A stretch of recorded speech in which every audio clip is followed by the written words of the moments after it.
Our two organisations have provided a large chunk of their healthcare for Somerset over several years, and what I think the sustainability and transformation programme will enable us to do is work in a far more collaborative, open way. The history has been in the past, a patient may come to a stroke clinic and see me, and then 2 weeks later have an appointment to see you in the community, which is inefficient for both the patient and for the two organisations. And they don't care which organisation you work for, so long as you have the expertise at the right time to meet their needs they have at the time. If we can have nurse-to-nurse communication, and if we can have therapist-to-therapist communication, rather than sometimes we communicate too much via IT services. So if we can speak to each other rather than using keyboards, I think that's a big positive. And I think for the staff nurses involved, being able to develop and gain that knowledge will give them a better insight.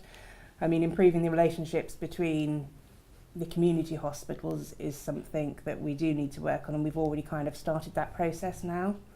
We've talked about go on to have some pathway shadowing, so some people from Somerset Partnership coming into the stroke unit at Musgrove and experiencing what it is to be a nurse or a therapist in the acute trust, and vice versa. And that's really good for the patient, because you get someone who is experienced in the whole pathway of care that they're going to experience.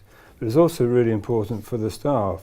Currently, they may see what happens in the acute part of a patient's care or later on, but not really have that experience of what happens for the patient all the way through.